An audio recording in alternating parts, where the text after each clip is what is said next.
Assalamualaikum dan selamat sejahtera kepada semua penonton-penonton video Generasi Channel. Bertemu kita sekali lagi dalam rancangan Detik Jam 1 Pagi. Abang harap semua penonton-penonton Detik Jam 1 Pagi dalam keadaan sihat dan sentiasa terhindar daripada COVID-19. Jom kita mulakan rancangan Detik Jam 1 Pagi sekarang. Kisah kali ini dikirim oleh Shasha yang bertajuk Diganggu Ketika Bercuti di Langkawi. Assalamualaikum Abang. Gelaran saya Sasha, ingin berkongsi cerita dan pengalaman saya sewaktu bercuti di Pulau Langkawi. Memang sudah menjadi kebiasaan saya, suami, abang saya, dan salah seorang teman karibnya, kami berempat akan pergi bercuti bersama setiap tahun. Ia ibarat sesuatu yang dinanti-nantikan dan sangat-sangat diperlukan setelah bekerja keras sepanjang tahun. Kirakan ini sesuatu yang kami hadiahkan untuk diri masing-masing. Pada tahun tersebut kami berempat pergi ke Pulau Langkawi. Kami telah menempah sebuah hotel di daerah Kuah. Kami menempah hotel tersebut kerana saya suka dengan seni bina dan reka bentuk hotel itu seperti sebuah istana. Setibanya kami di hotel, kami diberitahu bahawa bekalan elektrik putus untuk kawasan di situ untuk beberapa jam. Memang jalan raya menuju ke hotel gelap dan kami hanya beritahu pegawai di resepsi kami ingin masuk ke dalam bilik kami untuk bersihkan diri. Jadi kami pun ke bilik masing-masing. Masa ketika itu sekitar 5 lebih petang hampir pukul 6. Masih ada cahaya matahari di luar, tapi tidak ada alat pendingin hawa ataupun lampu di bilik. Walaupun tidak ada bekalan elektrik, saya rasa gembira sangat kerana bilik kami sangat cantik. Jadi saya dan suami berkemas-kemas, bersihkan diri dan bersolat jemaah bersama. Sempat kami tunaikan solat asar dan tunggu waktu maghrib tiba. Yang peliknya sejurus kami masuk ke dalam bilik, semuanya elok belaka. Selepas menunaikan solat maghrib dan kami menerangkan bilik dengan menyalakan fungsi lampu suluh dari telefon bimbit, kami bersiap-siap untuk ke pasar malam di daerah situ. Tiba-tiba hidung saya terhidu sesuatu bau yang tidak enak seperti bau muntah. Saya mula menjadi jengkel. Saya dah cuba untuk tidak hiraukan bau itu tapi tidak boleh. Saya mengadu kepada suami dengan nada suara bingit, "Bi, awak bau tak? Kenapa ada bau muntah kat sini? Saya tak boleh tahan seh." Suami pun mula menghidu dan dia pun bersetuju.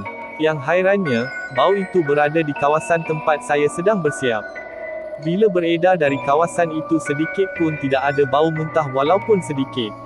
Lagi satu, semasa kami baru masuk ke dalam bilik, saya duduk di kawasan yang sama sambil menyusun barang makeup saya, langsung bau itu tidak wujud. Suami pun berkata, "Dahlah buat bodoh, jom pergi pasar malam, abang awak dengan kawannya dah menunggu." Kami pun keluar ke pasar malam, beli makanan dan patah balik hotel. Alhamdulillah, setelah kembali ke hotel, bekalan elektrik sudah pun disambungkan semula. Kami berempat naik ke bilik kami untuk makan bersama-sama. Selepas makan, dah penat, abang dan kawannya pulang ke bilik mereka. Saya dan suami pun bersihkan diri, suami dahulu mandi, sebelum sedang saya mencuci muka di dalam tandas, saya melihat cermin dan mata saya terpandang refleksi cermin. Di belakang saya merupakan almari besar tetapi saya ternampak di depannya ada makhluk hitam, kurus dan tinggi, badannya seperti seorang lelaki kurus tetapi lehernya panjang. Saya istighfar dalam hati. Mulut agak berat untuk memanggil suami saya. Saya diam dan sambung mencuci muka. Saya tidak beritahu suami sehingga keesokan harinya. Keesokan paginya sewaktu bangun subuh, tiada lagi bau muntah tetapi telekung saya kotor dengan kotoran berwarna coklat. Seperti tapak kaki seekor binatang. Saya dan suami punya terkejut dan tidak dapat berkata apa-apa. Nasib baik, sewaktu kami di pasar malam pada malam sebelumnya, saya ada beli telekung baru. Waktu untuk sarapan, kami berempat pergi ke bawah untuk makan dan saya bercerita apa yang saya nampak semalamannya serta kejadian pada waktu subuh. Abang saya pula bercerita, beliau tidak dapat tidur. Sambil menonton televisyen, beliau menyunting klip video yang dirakam di telefon bimbit untuk dimuat naik ke aplikasi Instagram.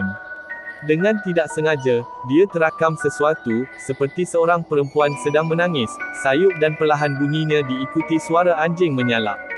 Abang saya memberi saya dengar rakaman tersebut. Saya pun menyuruh abang untuk membuang klip video rakaman tersebut. Malamnya, kami hanya bungkus makanan dari KFC dan balik ke hotel. Selesai makan, saya menyuruh suami letakkan plastik makanan yang mengandungi sisa-sisa makanan di luar pintu hotel. Suami berkata yang dia dah malas dan menyuruh saya pula. Saya dengan perasaan takut, dengan pantas membuka pintu dan cepat-cepat letak di luar. Silap saya tidak mengikat beg plastik itu kerana takut dan hendak cepat. Keesokan paginya sedang saya bersiap untuk aktiviti kami, bau muntah itu muncul sekali lagi. Tiba-tiba loceng bilik kami berbunyi berkali-kali. Suami pun buka pintu, kawan abang saya di luar pintu kami dengan muka terkejut. Plastik KFC itu terburai dan segala sisa-sisa serta tulang-tulang di dalamnya semua bersepah di depan pintu bilik saya.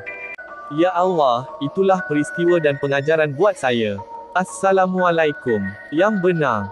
Begitulah kisah yang dikirim oleh Syasha. Abang harap korang terhibur dengan kisah Syasha tadi. Kepada anda, jika ingin berkongsi pengalaman seram korang, korang boleh hantar email kepada abang di alamat email penceritakedah@gmail.com.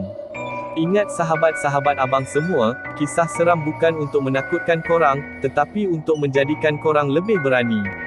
Share rancangan Detik Jam 1 Pagi ini kepada rakan-rakan dan keluarga korang, supaya abang dapat banyak lagi pengalaman seram yang abang boleh kongsi kepada korang. Terima kasih kerana telah subscribe saluran ini. Kita jumpa di lain episod. Assalamualaikum dan selamat sejahtera. Bye-bye.